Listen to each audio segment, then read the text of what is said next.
नमस्कार, जनसत्य न्यूज देख रहे हैं आप और मैं हूं आपके साथ सचिन दुबे। भारत और चीन के बीच चल रहे तनाव के बीच फ्रांस ने भारत की तरफ मदद का हाथ बढ़ा दिया है। फ्रांस की रक्षा मंत्री फ्लोरेंस ने कहा है कि गलवान घाटी में चीनी सैनिकों के साथ संघर्ष में शहीद हुए भारतीय जवानों को श्रद्धांजलि देते हुए रक्षा मंत्री राजनाथ सिंह से मिलने की इच्छा जताई है। उन्होंने सोमवार को रक्षा मंत्री को लिखे अपने पत्र में कहा है कि वह दोनों के बीच जारी बातचीत पूरी करने की इच्छुक हैं।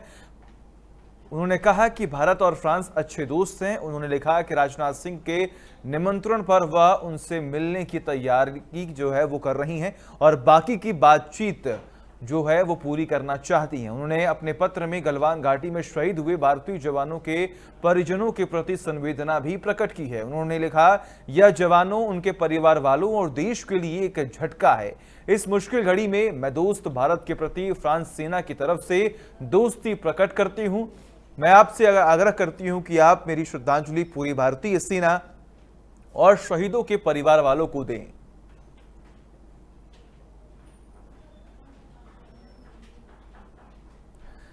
वही लद्दाख में सख्ती से चीन के साथ पेश आ रहे भारत ने अब उसे सामरिक के साथ आर्थिक मोर्चे पर घेरते हुए देश में 59 चीनी ऐप पर बैन लगा दिया और गूगल को अपने प्ले स्टोर से उस सभी ऐप को हटाने का आदेश भी दे दिया है। भारत की इस कार्रवाई से चीन घबरा गया और इस पर दुख जताते हुए स्थिति पर नजर रखने की बात करने लगा है। अभी तक गलवान में हेकड़ी दिखा रहे चीन भारत के इस एक्शन के बाद अब अंतर्राष्ट्रीय कानून की दुहाई देने लगा है।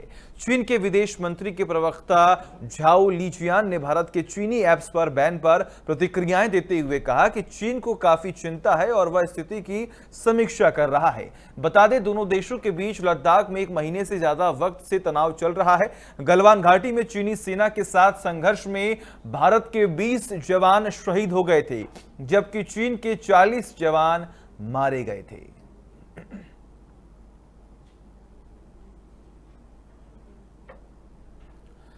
वही गृह मंत्री अमित शाह की अगुवाई में एक बैठक हुई। भारत चीन के बीच ताजा तनातनी को लेकर जिस तरीके से चपेट में एक और चीनी कंपनी हुवै भी सामने आ सकती है। हवाई भारत में 5G सेवाओं का एक प्रमुख दावेदार है। भारत में 5G की नीलामी फिलहाल 1 साल के लिए टाली गई है, लेकिन पिछले साल हवाई को 5G ट्रायल में भाग लेने की अनुमति दी गई थी। अमेरिका दुनिया भर के देशों पर दबाव डाल रहा है कि हुवै को बाहर रखा जाए। अमेरिका में हुवै के उत्पादों पर मई 2021 तक के लिए पाबंदी लगाई गई है। सूत्रों से खबर सामने आई है कि कल मोदी सरकार के वरिष्ठ मंत्रियों की बैठक में 5G पर चर्चा हुई। गृह मंत्री अमित शाह, कानून मंत्री रविशंकर प्रसाद, विदेश मंत्री एस जयशंकर और वाणिज्य मंत्री पीयूष गोयल बैठक में शामिल हुए। बैठक के नतीजों का पता नहीं चल पाया है। भारत में हुवै का विरोध हो रहा क्योंकि इसके संस्थापक के PLA से रिश्ते बताए जा रहे हैं। सीमा विवाद के बाद देश के में बदले माहौल में हुवै के लिए रास्ता मुश्किल होगा। भारत में सुरक्षा कारणों से हुवै का जिस तरीके से यहां पर उन तमाम चीजों को लेकर चिंता जताई जा रही है और चिंता जताई गई भी है।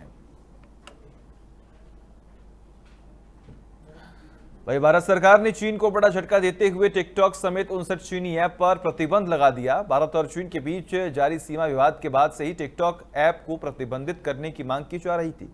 इसी बीच भाजपा के वरिष्ठ नेता सुब्रमण्यम स्वामी का कहना है कि सरकार को इस बात की भी जांच करनी चाहिए कि कहीं S-400 में चीनी सॉफ्टवेयर तो नहीं लगे। स्वामी ने ट्वीट पर लिखा, सोशल मीडिया में चीनी ऐप्स पर प्रतिबंध लगाने के बाद सरकार को हमारे सशस्त्र बलों को जोखिम में डालने से पहले S-400 में चीनी सॉफ्टवेयर और ऐप्स की जांच करनी चाहिए। बता दें कि भारत सरकार ने रूस के साथ S-400 मिसाइल सिस्टम खरीदने के लिए करार किया है। हाल ही में रक्षा मंत्री राजनाथ सिंह ने रूस का दौरा भी किया था। भारत ने 5 अक्टूबर 2018 को $5.43 बिलियन यानी कि 40,000 करोड़ के कॉन्ट्रैक्ट पर रूस के साथ हस्ताक्षर किए थे। इस कॉन्ट्रैक्ट के तहत रूस भारत को S-400 मिसाइल सिस्टम देगा। भारत ने यह रक्षा सौदा अमेरिका की उस धमकी के बाद भी किया था जिसमें उसने रूस से हथियार या ईरान से तेल खरीदने वाले देशों पर प्रतिबंध लगाने की बात कही थी।